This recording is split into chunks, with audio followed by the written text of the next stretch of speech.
Olá a todos. Hoje aqui no programa Papo na Cidade, eu, Garcia, estou aqui com meu amigo Dr. Alexandre Pimenta.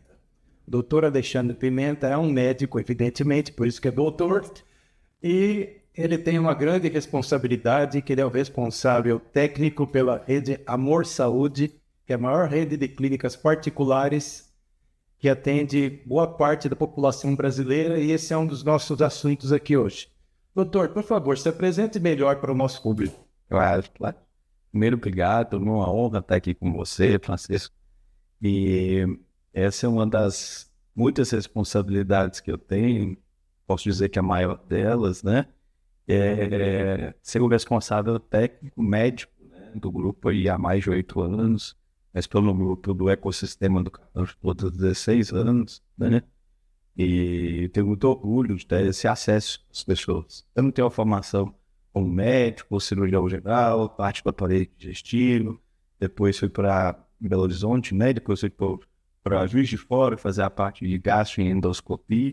Terminei minha última formação de assistência aqui na USP, na parte de medicina e enfermagem. Dei início ao meu mestrado lá na Universidade Federal de Minas Gerais, fui professor durante 10 anos, do Anima, clínica cirúrgica, e durante esse caminho comecei a empreender. Então, meu primeiro empreendimento foi uma clínica assistencial chamada Total Saúde, lá em Montes Claros, muito com meu pai e minha mãe. Então, logo que saí da faculdade, não tenho um recurso e entrei de sócio com ele nessa primeira unidade. De lá para cá, foram vários CNPJs aí da parte assistencial, entre eles a Rede Gastrocentro, que eu tenho muito orgulho, já tenho 11 anos, uma rede de endoscopia, colonoscopia, toda a parte digestiva que fica em Belo Horizonte e na Grande Belo Horizonte. Hoje, a gente, esse ano, bate a meta aí de 1 milhão de exames realizados lá. E a Amor Saúde, atendo ela na Rede Gastrocentro, a convite do presidente Altair, do Ícaro, né? Que era o nosso CEO anterior, a Bia aí, fez esse convite e aceitei esse desafio lá atrás, quando a gente estava começando as unidades da Amor Saúde, e hoje aí a gente já passa de 500 unidades. Muito bom. Bom, para quem não sabe o que é a rede Amor Saúde, é uma rede de clínicas particulares, mas que atende a população que não tem, às vezes, dinheiro para pagar uma clínica um pouco mais tarde. Certo? Isso, a gente é hoje o grupo de maior acessibilidade à saúde no país, né? Então são clínicas ambulatoriais, isso quer dizer que não fomos hospitais, né? Então temos a baixa e média complexidade, temos alguns programas externos como o Amor Cirurgias, onde também a gente realiza procedimentos em parcerias com hospitais, e hoje a gente faz mais de 1,5 milhão de consultas mês, consultas médicas, somando as multidisciplinares, como odontologia, físio, fono, psicologia. A gente passa de 2 milhões de atendimentos mês. São números bastante expressivos aí que dá acesso às pessoas a tratamento preventivo de saúde, que é disso que nós estamos falando, correto? Correto. A gente também atende, né, as demandas crônicas e também a parte preventiva, que é o nosso cerne, né? Eu acredito muito na saúde preventiva e eu acho que é o futuro aí da humanidade, todo mundo tem responsabilidade com a sua saúde e buscar a saúde. Através dos exames, consultas, entendimento do seu corpo, adequação, tudo isso é a nossa missão aí dentro da nossa saúde, poder evitar que as pessoas tenham grandes sinistros, que a gente chama, né, eventos cardíacos de alta complexidade. Hoje, o Ministério da Saúde, ele determina que 88% das patologias deveriam ser resolvidas na questão primária de saúde.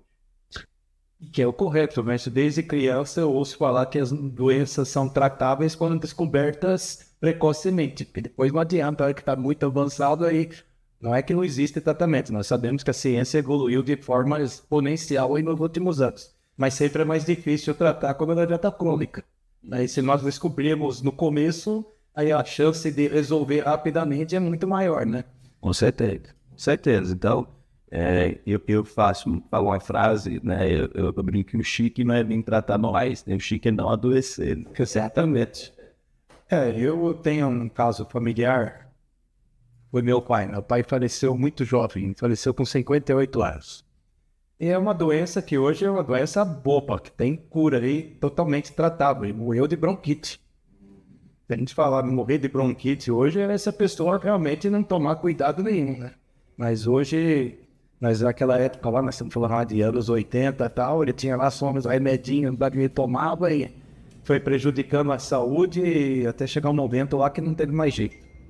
Então, a parte preventiva é algo que toda a população devia se preocupar em fazer, né?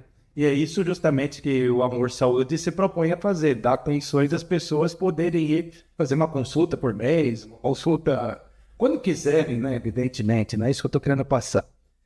Mas, doutor, o senhor falou aí que sua especialidade é gastro. E hoje no mundo nós temos aí uma parcela significativa da população que tem esse problema de refluxo, problema de digestão. Que número é mais ou menos isso dentro da população, em percentual? E tem isso bem? Hoje, a gente tem as doenças gastrointestinais liderando aí, logo depois das doenças cardiovasculares, e tivemos uma crescente muito grande, principalmente pós-pandemia, das doenças mentais, transtorno depressivo, transtorno de ansiedade, né? Então, aí, entre as 10 principais patologias, a gente tem as doenças gastrointestinais. Como você disse, a doença do refluxo nada mais é que o retorno do suco gástrico do estômago para o esôfago, né? O epitélio que recobre o estômago, ele é diferente do epitélio que recobre o esôfago. Então, esse ácido, ele acaba machucando o esôfago. Então, a gente tem sintomas, né, desconfortáveis, principalmente na região epigástrica, sensação de refluxo, queimação, né, retroesternal, que muitas vezes até se confunde com doenças cardiovasculares. Mas a gente tem uma incidência, que é o número, né, dessas doenças por habitante extremamente prevalente. Quais são os tratamentos atuais mais eficazes para esse tipo de problema?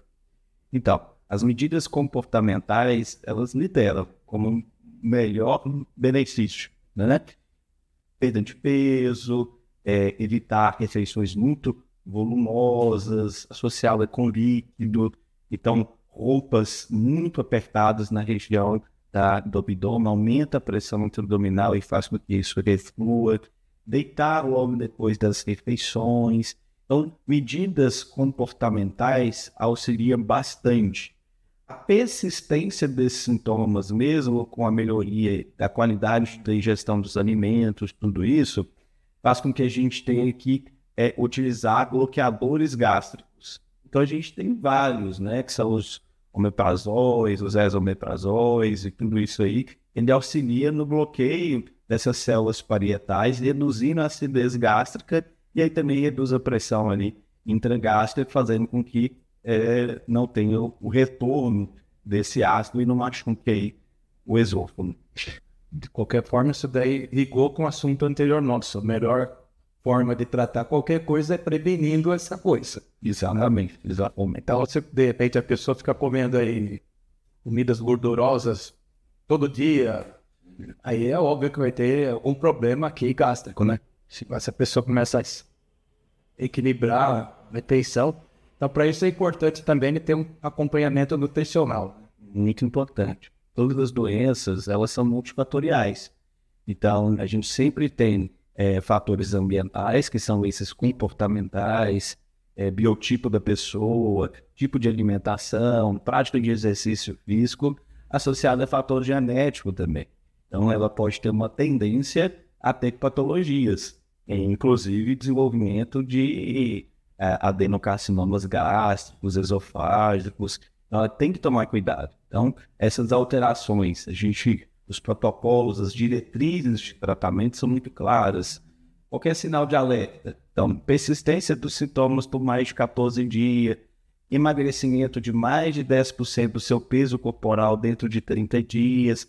Tudo isso são sinais de alerta e te recomenda a procurar uma clínica ou seu médico, própria telemedicina, para ter uma orientação formal sobre os próximos passos. que poderia ser um teste terapêutico, que às vezes você orienta sobre essas medidas comportamentais e inicia o inibidor de bomba de prótons ali. A ausência de resposta a esse teste terapêutico, aí tem que realizar exames, né? Como a endoscopia digestiva, o ultrassom de abdômen total. Isso aí pode mostrar e também prevenir, né? Você pode ter lesões precoces e já tratar nesse momento. Certo. Então, doutor, essa questão aí eu acho importante nós falarmos, porque é algo que aflige uma boa parte da população brasileira. E muitas vezes a pessoa toma aí só um eno, alguma coisa assim, e vai prolongando. Não se preocupa em tratar efetivamente esse problema. Para uma pessoa que não se preocupa em tratar esse problema, eu acho que é importante nós falarmos as consequências que vêm se ela não se preocupar com isso. Quais são? É muito importante, a gente está, né, batendo muito aqui na questão da prevenção, mas muitas vezes as pessoas não entendem, né? Vou prevenir o quê? Por quê? Em que momento? Eu falo muito isso nas minhas palestras, que seria muito bom se pressão arterial alta, né, hipertensão, o diabetes, ele doesse. Porque as pessoas assemelham muito a dor a um problema grave, né? Então, as doenças silenciosas, elas são preocupantes, porque ela não dá sinais. Quando ela começa a dar sinal, é porque já tem lesão de órgão-alvo. Então, no sentido ainda, permanecendo no sentido gastro, pessoa que tem alteração do hábito intestinal, o intestino que fica muito preso, o intestino que solta, presença de sangue ali nas fezes, e muitas vezes a pessoa negligencia. Esse negligenciamento pode, por exemplo, na parte colônica, que faz parte do aparelho digestivo, dar sinal ali de algum pólipo. Então a gente tem várias evoluções dos pólipos. Então você tem ali o mais comum, um adenoma. Esse adenoma pode evoluir ali para um adenoma túbulo-viloso, com displasia, isso ir crescendo e virar ali um adenocarcinoma, que é o câncer, né? Então, se você cumpre, né, a questão da prevenção pela idade, hoje a OMS preconiza a primeira colonoscopia aos 45 anos, né? Quem tem doença colônica, gastro, de parente de primeiro grau, né, de neoplasia nesses órgãos, tem que adiantar 10 anos essa prevenção. Então, se o seu pai teve com 50 anos um câncer de colo, você não vai esperar 45, você vai fazer com 40. Se ele teve com 40, você vai fazer com 30. Então, por exemplo, na sua situação, que você falou que seu pai faleceu muito jovem, com 58 anos, e provavelmente ele não tem um histórico, né? Ele não chegou a fazer esses exames preventivos, nada disso. Não. Então, o recomendado, né, é que você não deixe passar, por exemplo, dos 48 anos, que é 10 anos antes do falecimento dele, né? Então, já, né, teria que fazer aos 45 pela recomendação da OMS, das sociedades hoje que estudam. Por que eles reduzem? Antes não era 50? Porque a ideia é cada vez mais pegar precoce, né? Porque encontrei um pólipo ali na colonoscopia, eu consigo remover e te evitar que aquela lesão evoluísse para uma doença pior. Então, de uma forma mais simples, mais barata, a gente consegue resolver esse problema. Então, o que nós estamos falando aqui em linhas gerais é o seguinte: pessoas, mesmo que estejam achando que estão saudáveis, o ideal é que sempre procurem fazer um check-up, vamos dizer assim. Isso. E eu tenho muito cuidado com isso, porque tem gente que é o excesso, né? O excesso de exame, o excesso de... Isso também existe, né? Gente que toda hora está querendo fazer exame. Exatamente. Então a gente tem protocolos bem definidos, de acordo com a história familiar, de acordo com a idade, né? Então, isso que determina o que a pessoa tem que fazer, de acordo com o biotipo. Então, isso é muito importante para não haver desperdício. A saúde é muito cara, Sim, né? Então, se a gente tem desperdício, o sistema que já é muito frágil financeiramente, ele não suporta. Então, a minha recomendação sempre é procurar um médico, porque ele está com esses protocolos, ou pelo menos deveria estar, né, com todos esses protocolos bem afoito para poder afeito, né, para ele poder dizer ao paciente qual o momento de fazer uma endoscopia, qual o momento de fazer uma colonoscopia, qual o momento e o que fazer em um check-up, né? Então, a gente ainda tem a doença cardiovascular como a principal causa de óbito no Brasil. Então, a gente tem que preocupar com o momento dos exames de colesterol, de glicemia, né, triglicerídeos.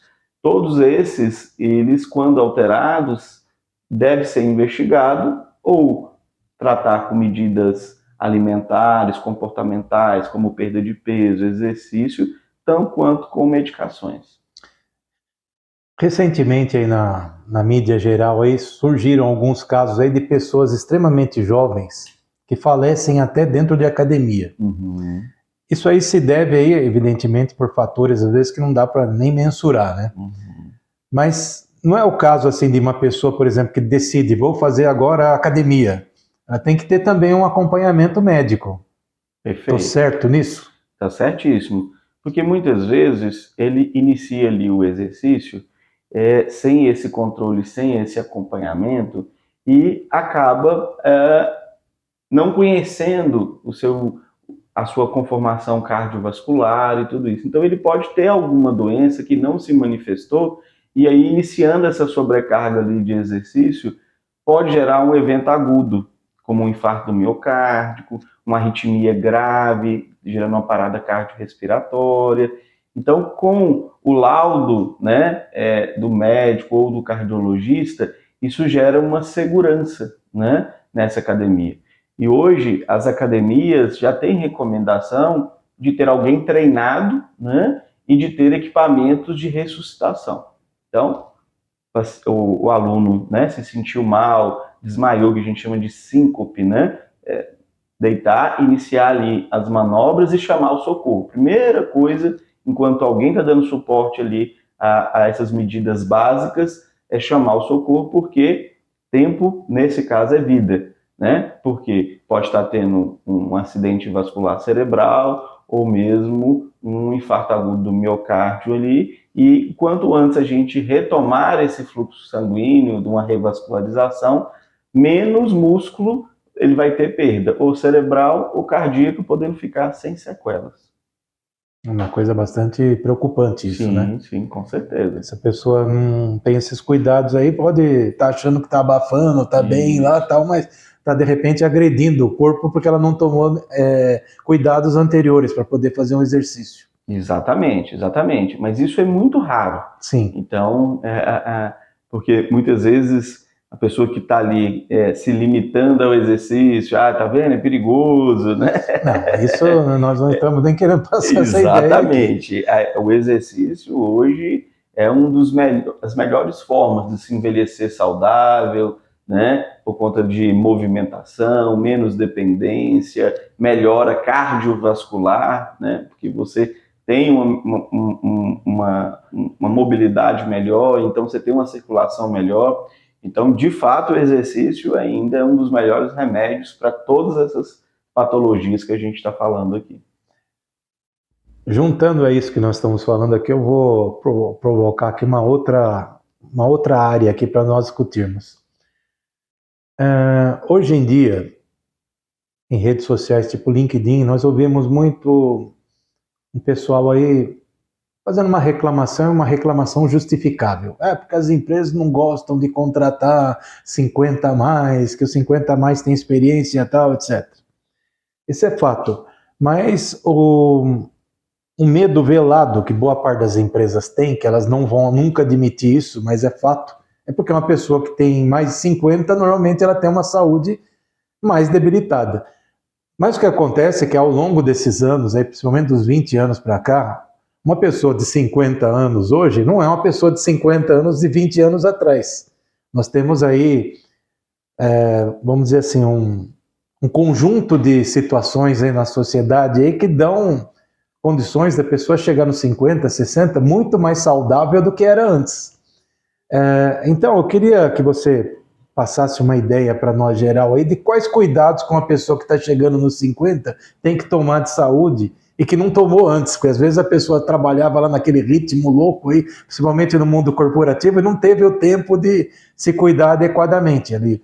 Evidentemente, a pessoa ia numa academia, se cuidava e tal, mas quais cuidados que ela tem que ter adicionais com saúde para ter uma vida saudável a partir dos 50? É uma pergunta muito interessante. A gente tem o gênero masculino e o gênero feminino. Então, a mulher, né, no seu período ali pré-menopausa, né, que aí varia, pode ser dos 45 aos 55 anos, isso fala muito durante a sua vida, a menarca, que é considerada a primeira menstruação, ela tem ciclos. Esses hormônios produzidos aí, ele é um cardioprotetor. Então, quando ela perde isso, se ela não se preparou, ela fica muito exposta, né? E o homem, como você disse, a nível de estresse, de cortisol, ele tem um risco mais precoce. Então, a gente fala que é crédito. Então, você tem que ir construindo os créditos ao longo da vida, igual uma poupança, né? Em uma plantação. Se você for plantar estresse, má alimentação, falta de sono, então você vai chegar numa velhice com o seu corpo, o seu carro, o seu instrumento mais destruído. Então, você tem que fazer essa composição de correr atrás. Então quer dizer que depois de 40 não adianta? Não, sempre adianta. Sempre é. Mas a recomendação é que você vai ter uma vida equilibrada para você poder, né, somar créditos positivos. Então, acumular cálcio nos ossos, isso é feito através de boa alimentação e de exercício físico, ter um bom conjunto muscular que não te limite, né, no início da velhice, que você possa ter um bom deslocamento, e isso facilita a manutenção do exercício, isso facilita evitar doenças cardiovasculares. Então, uma boa composição corporal, evitar o excesso de peso, tudo isso interfere para você ter uma velhice saudável. Hoje eu diria assim, a pessoa não tem uma vida saudável se não quiser. Porque, especificamente aqui no Brasil, eu tenho um caso que às vezes eu gosto de contar. Uma vez eu conheci uma pessoa dentro de um curso no dia 11 de setembro de 2001, quando teve aqueles atentados lá nos Estados Unidos, né? E essa pessoa era de um outro país aí. Aí eu pegava e falava, cara, mas você veio de um país tão bom, por que você está aqui no Brasil, morando aqui, né? Ele falou, eu estou há 15 anos aqui no Brasil e, para mim, a minha pátria de nascimento e de coração, e o Brasil é a segunda pátria. E eu já viajei em vários países do mundo e não troco. Eu falei, mas por quê? Ele falou, porque aqui vocês não têm conflitos étnicos, vocês não têm aqui terrorismo, vocês têm aqui o que vocês quiserem para comer. Então, você decidir comer uma fruta 3 horas da manhã, você vai achar algum lugar que tem essa fruta e está vendendo naquele horário. Vocês aqui conseguem sentar numa mesa e tomar cerveja aí num barzinho aí, pessoas que nos países da família deles aí estão brigando lá um com o outro. Então, vocês têm uma vida muito boa. Então, por isso que eu não troco esse país aqui por nada nesse mundo. Então, é diante disso que eu queria encaixar aqui na nossa conversa. É assim, muitas pessoas aqui no Brasil reclamam, porque o Brasil é isso, que o Brasil é aquilo, mas não olha o lado positivo das coisas. Então, esse mesmo estrangeiro, né, que já estava nativo aqui no Brasil, me contou uma coisa que eu não sabia naquela época. Que na Alemanha, por exemplo, não se compra cacho de banana, não se compra dúzia de laranja, se compra uma unidade. Uma banana, uma laranja, e daí você paga por isso. Quer levar mais, você vai pagando lá. Isso para brasileiro é uma coisa totalmente incompreensível, porque você vai em qualquer feira, qualquer sacolão, qualquer supermercado, o pessoal enche o carrinho de frutas lá, né? Então, o que eu estou querendo juntar aqui é que nós temos oportunidades naturais aqui na nossa própria sociedade e também agrícolas, das pessoas terem uma qualidade de vida melhor, bastando elas procurarem orientação. Sim. Estou certo nesse sentido? Certíssimo, certíssimo.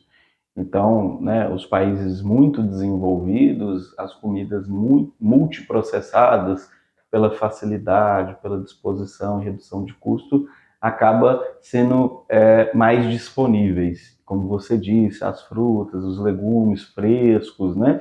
Isso aí acaba sendo um valor financeiro muito alto. Então, não é tão acessível quanto no Brasil, né? Hoje você consegue em qualquer hortifruti, Ceasa, você ter acesso a tudo isso com preço muito acessível e te permite ter uma boa alimentação. Bom, doutor, o senhor disse aí que é responsável clínico pela Rede Amor Saúde. De quantos profissionais de saúde nós estamos falando nesse universo? A gente tem um cadastro aí de mais de 30 mil médicos, né, durante esses 25 anos de grupo aí. Hoje em atividade, em torno de 12 mil médicos. Como é que é cuidar de todo esse povo? Não é fácil, porque o Brasil é um país continental, né, que tem as suas culturas, tem as suas patologias específicas por região. Então, um dos meus papéis é a construção, validação de protocolos médicos, e a gente tem que entender essas nuances todas, né? A gente vive aí um momento de muita disputa, né? O Brasil hoje é um país dividido, né? Entre dois partidos, e essas pessoas transformaram isso em torcida. Então, até isso... Lamentavelmente. Até isso a gente tem que saber lidar, né, com as diferenças, ouvir todo mundo, aprender a lidar com vários pacientes de vários níveis sociais. Então a gente atende ali da classe B até a classe E dentro das clínicas. Então a forma de comunicar, a gente sempre que possível, a gente está atualizando protocolos, orientações, mostrando a importância do acolhimento. Inclusive isso, né, essa lida de muitos anos me estimulou a escrever meu livro, né? Que é onde eu falo da caixa preta da clínica médica, onde que eu abro todas essas dúvidas que todo mundo tem, né, que acontece dentro de uma clínica, desde a parte assistencial, que eu prezo muito pela humanização. Então eu tiro a questão filosófica da humanização e consegui transcrever, pelo menos a minha intenção, né, de como humanizar o atendimento, mostrando os benefícios bilaterais. Então, um atendimento humanizado, o paciente ele sai muito mais satisfeito, ele tem uma tendência mais de 80% a adesão àquele tratamento, e o médico, né, ele consegue o seu objetivo, que é a cura daquelas patologias ali, da forma que for, e também, por consequência, melhora a sua remuneração, né? Porque aquilo ali gera adesão, gera retorno, gera indicação. Na saúde, o bom atendimento é o melhor marketing que se pode ter. Então, o livro vem, né, com isso, que é a caixa preta da clínica médica, e o subtítulo é a importância do atendimento médico humanizado. É uma forma de ser um guia para esses colegas aí entenderem a importância. E falo muito do empreendedorismo também, que é inato aí, né, de toda a minha formação nesses últimos 20 anos que eu me dedico a isso. Vou pegar um gancho aí com o que você falou de humanização. Desde 2023, o mundo, vamos falar assim, o mundo teve acesso a um bicho, eu sempre brinco assim, um bicho chamado inteligência artificial. Não que ela não existisse antes, eu sou da área técnica, eu sei aí que isso daí já existe há muitos anos aí, muito mais que as pessoas pensam. Mas se tornou popular, se tornou acessível. E cada dia está se desenvolvendo de forma exponencial. Então, uma coisa que eu sempre falo, eu tenho um programa aqui na TV Humana que eu falo só sobre IA com pessoas da área, que é o seguinte, quem fala assim, eu sou especialista em IA, é mentira. Você pode ser especialista no conceito de IA, mas não dá hoje para ser especialista em IA, porque todo dia sai uma coisa nova. Então, o que você está agora falando aqui que é importante e tal, daqui a pouco, hoje ainda, final da tarde, já pode não ser mais. Mas o que eu queria fazer uma conexão é com saúde. Alguns países aí, principalmente China, a gente tem ouvido falar que eles estão aí colocando alguns sistemas disponíveis, até mesmo em ponto de ônibus, já ouvi falar, onde a pessoa, através de uma inteligência artificial, ela tem uma pré-consulta. O senhor acha que isso daí é uma coisa, que é uma tendência, que isso realmente vai se desenvolver dessa forma, ou isso daí é mais um marketing para dizer da eficiência do governo chinês? É interessante demais sua pergunta. E eu jamais diria que sou um especialista, mas um curioso da Isso, eu inteligência também falo artificial. isso, eu sou um curioso. Então, eu estudo bastante, participo do painel de saúde do AI Summit aí, já há 3 anos. Agora a nova edição vai vir aí em Belo Horizonte e a gente, junto com colegas curiosos também, a gente sempre discute isso, né? Então, eu falo que a inteligência artificial na saúde é um caminho sem volta. E a pergunta, normalmente, ela é até mais dura. A inteligência artificial vai substituir o médico? É que eu quis ser mais sutil. Então, eu falo que não. Inclusive, o excesso dessa pergunta me empurrou aí para minha segunda obra, né? É um desafio bem grande escrever um livro, mas eu acho que assim, fiquei encantado com o que eu atingi com o primeiro exemplar, e o segundo, eu acredito que seria a inteligência artificial mais humanização, é o médico do futuro. Então, o que eu acho que a inteligência artificial vem para contribuir? Ela vem para dar tempo, né? Porque hoje, cada vez mais, a gente não tem tempo. A gente tem uma pressão muito grande do sistema, né? O sistema de operadoras de saúde, o próprio SUS, então comprimindo ali as margens, e isso chega na ponta do médico. E o médico é um ser humano como todos os outros. Ele precisa Tem pagar boleto para luz, pagar, precisa tem filho na escola, ir tem na tudo isso daí. escola. Então todo mundo romantiza muito a situação, mas ele é um profissional liberal e ele não tem piedade. Tem os problemas Nem do como qualquer um. governo, nem ninguém. Os tributos são pesados igualmente, né? Hoje um consultório é uma empresa, né? Que necessita, né, de organização, de gestão. Então, eu acredito que a IA vai ajudar muito em todos esses processos e vai, talvez, retornar, aí eu já falo como um anseio, um desejo, e onde eu estou, mentalizo que vá para esse caminho, que ele dê tempo para o médico voltar a escutar o paciente, a olhar no olho, a poder fazer um exame físico bem feito e tirar de dentro dele o diagnóstico. Eu fui orador da minha turma de medicina e o meu discurso eu usei uma parte do livro Futuro da Humanidade, do Augusto Cury. O Augusto Cury é um médico, psiquiatra, extremamente reflexivo sobre o futuro, e ele fala que o diagnóstico do paciente é um tesouro muito escondido dentro dele. E sorte daquele médico que tem o conhecimento e condição de chegar nesse tesouro.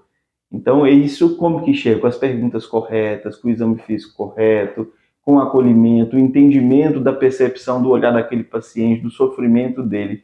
Então, hoje, por exemplo, existem ferramentas, como nós estamos conversando aqui, eu estou montando um prontuário, né, com queixa principal, seguindo todos os protocolos e as diretrizes e as RDCs que o CFM preconiza do preenchimento de um bom prontuário. Eu não preciso ficar aqui virado para o computador e não te dando atenção.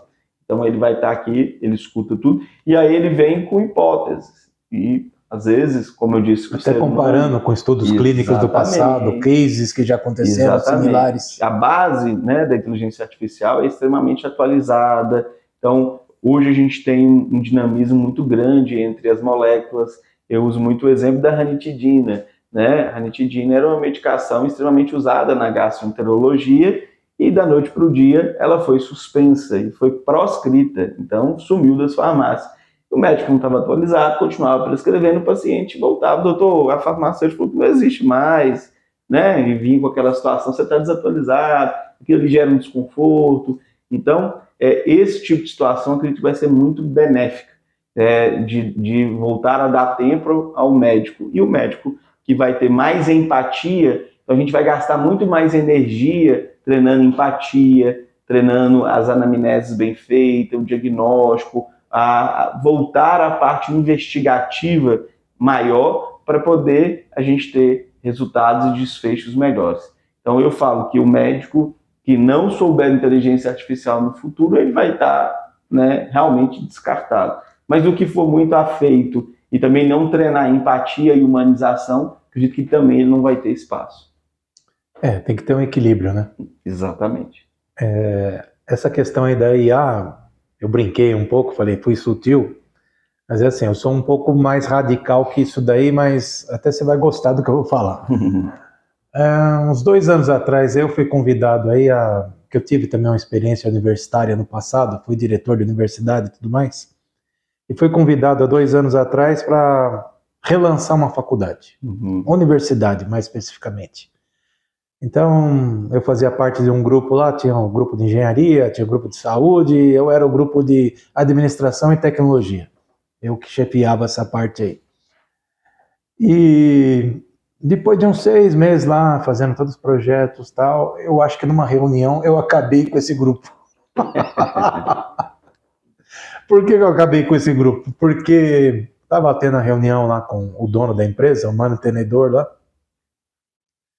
e eu disse o seguinte para ele: meu amigo, vou ser muito honesto para você. Eu fiz o projeto aqui de todos os cursos aqui da área de humanas, da área de exatas e tal, mas eu não vejo sentido nisso. Aí ele pegou e olhou para mim assim com aquela cara de ué, né? Falou, mas pô, você tá aqui, tá falando que não tem sentido isso? Eu falei que a IA tá indo com uma velocidade tão grande que muitas dessas profissões que nós estamos querendo formar pessoas aqui não vão existir daqui a pouco. Então, não sei se quando tiver esse cara terminando daqui 4 anos o curso, você vai ter algum lugar para ir trabalhar. Só que por outro lado, e daí eu embasei ele também, cientificamente lá, e o meu chapa lá de saúde, a gente era muito ligado. Então eu falei, eu acho que essa universidade aqui devia se focar 100% em saúde. Esquecer as outras áreas por enquanto, porque a gente não sabe o que vem pela frente. Agora, saúde é algo que sempre vai precisar. Sim. E, amparado ou não por tecnologia, todo mundo precisa, em algum momento, ter algum atendimento médico. Então, a minha recomendação lá, que, como eu disse, coincidentemente ou não, uma semana depois o reitor resolveu acabar com esse grupo, era essa. Eu falei, invistam em medicina, invistam em fisioterapia, invistam em odontologia, invistam em tudo isso daí, porque é o caminho.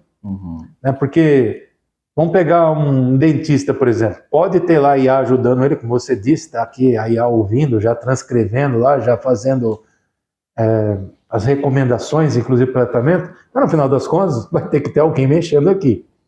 Quando é um cirurgião, pode ter lá o robô, etc, mas vai ter que ter a supervisão do humano lá vendo se o robô está fazendo certo, programando ele. Vamos falar uma linguagem comum aí que as pessoas, não significa que é isso em medicina, tá? Mas só exemplificando, fazendo o prompt correto lá para a IA poder fazer a cirurgia. Sempre vai precisar do profissional de saúde. Agora, as outras profissões, elas estão correndo um risco, sim. Quem fala o contrário disso, me desculpe, está completamente errado. Porque uma época da minha vida, eu trabalhei também lá nos anos 90 com um termo bonito que existia, que era reengenharia de processos. Era o quê? Nós pegarmos, analisarmos a empresa inteira e ver o que dava para simplificar. Então, numa empresa que eu trabalhei, eu era odiado, porque às vezes eu fazia lá um estudo e chegava à conclusão que funções, departamentos não precisavam mais existir. E acontecia depois o fim desses elementos aí, né? E na questão aí de trabalho, muitas profissões aí repetitivas, profissão lá que o cara pega um documento, simplesmente analisa, coloca um visto aqui, não tem mais sentido isso daí. Agora a saúde, eu insisto, a saúde não é assim, mas também o médico não pode deixar de usar essas ferramentas. Claro, com certeza. Porque acelera e muito o trabalho dele, né? Mas ele tem que ter o conhecimento para fazer o julgamento. Exatamente. Né? Então, e como eu te disse, como curioso, eu sempre avalio tanto as plataformas pagas quanto as gratuitas. Né? Principalmente na gratuita você vê muita alucinação. Sim. Então, se você não sabe pesquisar, se você não tem um embasamento, fica com respostas rasas, genéricas, porque ela sempre responde. Né? Muitas vezes sem o conhecimento. Então, você tem aí a alucinação. Né? As ferramentas pagas já têm um equilíbrio maior, né? E tem até um apoio no questionamento. Mas se você não tem uma formação bem consolidada, você aceita aquilo ali de pronto. Então, você corre o risco de não saber transcrever aquilo ali, porque ele ainda não prescreve, né? Então, você tem que saber absorver aquilo ali e poder transcrever. Então, um conhecimento para o julgamento do que você está recebendo ali é muito importante. E a prática também. E a prática também, com certeza. Não dá para ter um médico formado em EAD, por exemplo, como eu ouvi aí nessa época que eu estava nesse grupo aí, que estavam umas universidades pedindo para ter esse tipo de coisa, e nós éramos radicalmente contra. Como que você vai formar um médico EAD? O aprimoramento, eu acredito muito. Sim, pós-graduação, esse tipo de coisa, especialidade dá. Aí não, tudo isso. dependendo do assunto, não é necessário ter uma prática, basta observar, né? Exatamente, da observação. Mas nada substitui também o contato, né, com o paciente, porque desenvolve o treinamento da empatia, da habilidade, né? Porque se você vê alguém fazendo, mas na hora de você fazer você não consegue reproduzir, porque você não treinou conversar, você não treinou responder, você não treinou perguntar, você vai ver que não é tão simples e você não consegue reproduzir aquilo que está vendo. Então eu acho que uma prática, né, ela é sempre muito bem-vinda. Eu vou citar um exemplo aqui para nós rirmos um pouco aqui. Muitos anos atrás eu tive uma amiga que a irmã dela estava estudando medicina. E aí essa irmã dela, um dia colocaram ela para, eu não sei como é que é o nome dado correto, tá? Mas ela foi trabalhar num posto de saúde de periferia, de uma cidade aí do interior do Brasil aí. E daí chegou um momento lá que ela ficou sozinha lá, ela era a única pessoa lá, médica, atendendo a população. E chegou uma pessoa lá com um bicho de pé. E o bicho de pé dando tchau, assim. Ela, quando viu aquilo lá, saiu desesperada no corredor. Por favor, chame o médico. Daí todo mundo olhou para ela e falou, uma senhora médica. Isso é justamente o que nós estamos falando, a falta de prática. Exatamente. Às vezes fica, né, muito na capital, né, e se estuda muito as doenças raras, se preocupa muito com isso, e a turma esquece do beabá, né? É uma verminose, um bicho de pé, não consegue identificar. Então, e se assusta quando vê, né? Exatamente. Então, eu queria fazer uma pergunta para você, que a gente já está chegando aqui no nosso final aqui do nosso papo. Para o médico se considerar assim, ó, eu sou bom no que eu faço. Quanto tempo de formação e qual é o caminho que ele precisa seguir para chegar e falar assim, eu sou bom no que eu faço? Eu brinco muito assim eu tenho medo de quem não tem medo. É uma frase do meu sogro, o Inácio, que é até político, deputado lá por Alagoas, e ele fala isso assim com muita veemência, uma pessoa que lê muito, e eu concordo, sabe? Assim, eu tive vários mestres durante a minha formação, eu tive a honra de ser aluno do Fatini, né, um dos pais da anatomia, e tive aula com ele, né, na fase final da carreira dele. Eu tive como preceptor de residência o Alcino Lázaro, que é o Papa da hérnia no mundo, então, e eu vi a humildade, né? Então, os dois na casa dos 70 anos, com uma senhora experiência, considerados os melhores, né, naquele segmento, mas tinham humildade de dizer que ainda não estavam prontos, que ainda tinham que aprender, que tinham que melhorar. Então, o médico, como a IA, né, se atualiza todos os dias, ele também tem que estar se atualizando todos os dias, mas ele vai se aperfeiçoando, amadurecendo. Então, o conhecimento ele vai estar nivelado, mas o treinamento da empatia, a experiência, tudo isso tem um valor muito grande. Mas existe na literatura as curvas de aprendizado, né? Tanto isso é definido pelo índice de complicação. Então você tem no início da sua carreira, naturalmente, né, pela falta de experiência, e você tem uma estabilidade disso nos primeiros 10 anos. E aí quem tem inteligência emocional faz a reflexão da necessidade de se reatualizar, de estudar, de mudar o comportamento, porque vai virando uma rotina e muitas vezes se negligencia algumas etapas. Então você tem ali um pico de 10 a 15 anos, depois você tem um índice de complicação, depois você torna a ter uma redução. Então, historicamente, de relatos e publicações na literatura é isso. mas eu tive esses 2 mentores que me ensinou essa humildade, né, de sempre dizer que estamos aprendendo, sempre ter uma coisa nova e ter humildade para convidar alguém mais sábio ou que se dedica somente àquela área ali para poder compor e ter um desfecho melhor. É isso que eu esperava de resposta, que é isso que eu sempre prego, né? Nós somos eternamente estudantes. Sim, A vida é uma grande escola e todo dia nós aprendemos coisas novas. com certeza. Cabe só a nós decidirmos o que nós queremos aprender e onde nós queremos aplicar isso daí. E Perfeito. não existe aquilo lá que muitas pessoas falam, ah, fulano foi para esse caminho errado da vida porque não tinha alternativa. Sempre há alternativa. Sempre. Nesse sentido aí, socialmente falando, filosoficamente, eu falo, emprego às vezes até falta, mas trabalho está sobrando. Exatamente. Bom, doutor, eu queria agradecer a sua participação aqui no nosso programa aqui. Eu acho que o nosso papo foi bem legal, acho que foi esclarecedor para quem assiste a gente aqui. E eu sempre falo isso, né, quando o papo é bom. Eu acho que no futuro próximo aí nós temos que ter um outro papo para atualizar aqui quem nos ouve, né? Claro. Então, muito obrigado aí pela sua participação aqui com a gente. Eu que agradeço, foi super leve, né? Rápido, né? Papo bom, ele passa rápido e estou sempre à disposição. É um prazer poder falar, né? Eu falo que a educação, o conhecimento para a população ajuda na saúde. É uma forma da gente levar a saúde também, levando conhecimento. Tá certo. Então, novamente, muito obrigado. E para você que nos assiste, eu espero vocês no nosso próximo Papo na Cidade aqui na TV Humana. Até lá.